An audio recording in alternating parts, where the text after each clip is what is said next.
At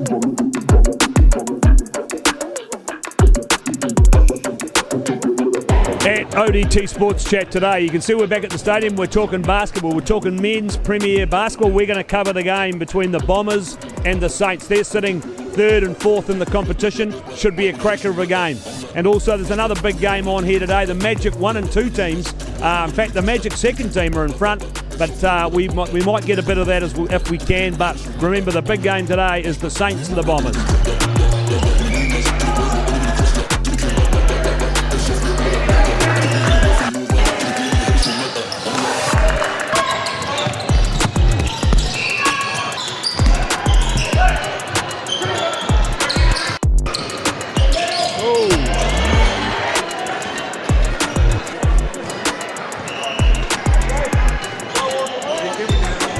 I've just found James Renson, who is the Community and Comps Officer for Otago Basketball. So, mate, we're at half-time here in the big game, and we've got the St Kilda Saints up against the City Rise Bombers, and I think the Bombers could be up by 10. But are these teams, I think you might have told me off here, are they third and fourth in the comp? Yeah, so these two teams are currently sitting third and fourth in our men's A-grade comp, but obviously a very tight competition, so this game obviously has massive repercussions. Obviously, whoever wins is going to go shitting up the table even further, so yeah. So mate, unbelievably, I've also found out that the Magic have got two teams in this comp, and their B team, the Lions, are actually winning the comp. Talk me through that. Yeah, absolutely. So Magic, obviously a very strong club that we have here in Otago. Two teams in the comp, and a month ago now they faced off a top of the table clash, and the Mid-City Magic Lions tipped up the Magic A team in quite a close game. So yeah, really good game, highly competitive, and yeah, the Lions come out with the win. Okay, so we've got plenty of time to go, and obviously the Nugget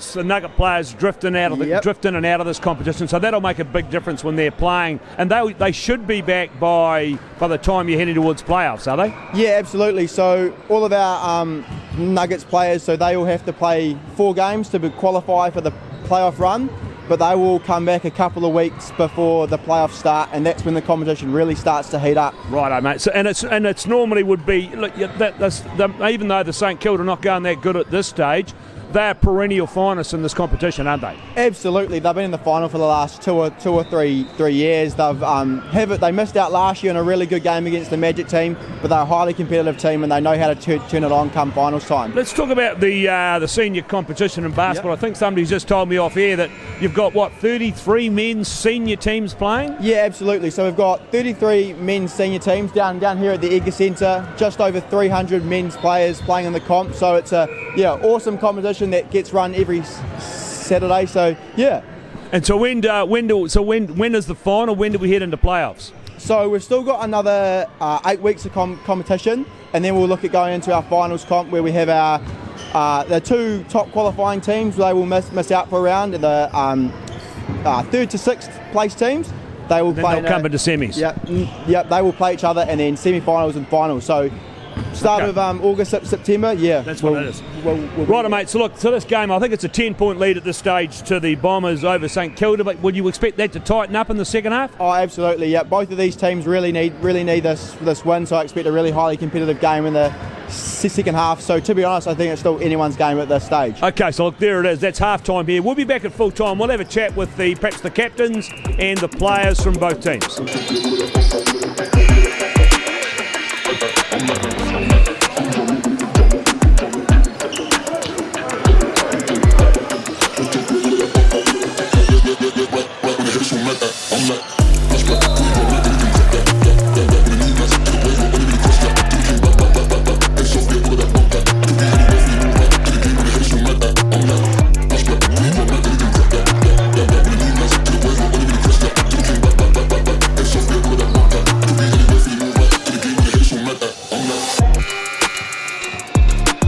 Righto, game all over here. Saints got up. They were down at half-time by 10 to the Bombers, but they came back. They were down by 3 at three-quarter time, but they were just far too good on that last quarter, and they won the game 95-86. I think I've got the game's best player with me in James Ross. Mate, you've been around these basketball circles for a while? Yeah, it's been 19 years, I think, since I started, so it's been a while. So, mate, you wouldn't have been panicking when you're down by 10 at half-time? I don't know. When Lawson, our big man, went down with a knee injury, it was a little bit nerve-wracking, but I think we Ethan and Dan and our bigs really pulled it together. I felt your big beanpole of a centre was really good in that last 15 minutes. Yeah, he killed it. I mean, every time I passed it to him, he scored or he made the right pass. So I'll bring in the coach. I've got Tyler Lapham with me. So, mate, were you nervous at half-time? I was a little bit nervous, but I mean, we've got the guys, we've been here before. We've had the same team for the last 6 or 7 years, so we were nervous but confident. It was three place 4. You guys are sitting 4th. You'll go ahead of them now, and you're sort of looking towards that second half of the season? Yeah, definitely. We're looking to, really push it towards the second half of the season, make sure we're in shape come playoff time. And James, I understand it's your birthday today, so happy birthday, mate. And this is a good birthday present for you. Yeah, it's great. It's what I wanted. Thanks, lads. Thanks, good work. Cheers, boys. I'm ODT Sports Chat. That's us today. That was a great victory to the Saints by 9 points over the Bombers. It was a good old-fashioned day today, but we'll be back to you again next month to talk more basketball.